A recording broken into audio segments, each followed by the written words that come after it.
Hello to my fellow history lovers and people that think if I learned something new today, it will be a good day. I am author Eileen Schnabel, author of the Kep Westgard Time Travel to the American Revolution series, and I've got 3 Revolutionary War questions for you today from the Professor Noggin series called Revolutionary War.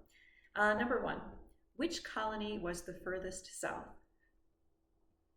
Now, you probably said Georgia, and you would get the point. In the game, you would get the point.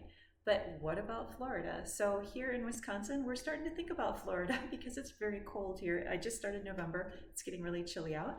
And hello, Sue down in Florida, if you see this, envying you right now. But Florida actually stayed loyal to Britain throughout the entire war. And once the British lose the war, it goes from being a British colony to a Spanish colony. So it's actually not even part of the United States as we think of it until after quite a ways down the road. All right, number 2. What did the cities of Boston, Charleston, and New York have that made them important?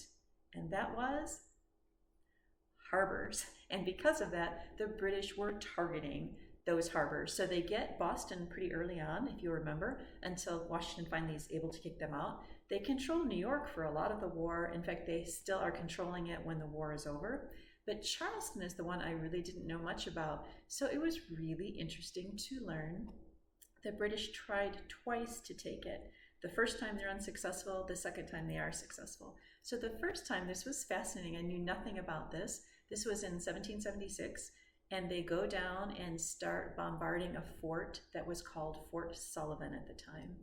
And what was so fascinating is it was a partially built fort, and they thought, well, this is going to be easy. The whole thing's going to crumble in no time. They come down with ships to attack. And because the fort was built of, now I'm going to have to see if I pronounce this right. I wrote a note, palmetto logs that were also reinforced with sand, that the cannonballs essentially, instead of shattering everything, either bounced off or almost the power was absorbed by these palmetto logs. So that was actually really fascinating. And at the same time, the Americans, the rebels at the fort, are bombarding the ships. And eventually they do enough damage that the ships leave. But you know what? In the below in the description, I'm going to put a link. I found a really great video done like 6 years ago. Somebody did a really good video about this first attack in 1776 and how actually really important it was, because otherwise if the British had taken over that early on, it could have changed a lot of the dynamics of the war. So it wasn't a battle I knew about, and it looks really interesting. So maybe a future Kep Westgard adventure. Anyway, last question. Before the war, each colony had its own governor. How were most governors chosen? And this is the difference between a democracy and a monarchy.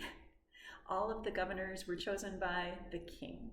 So anyway, thank you for letting me share, and I hope you had either learned something, maybe you knew some of this, kudos, maybe you learned something new, kudos, and I'll see you tomorrow.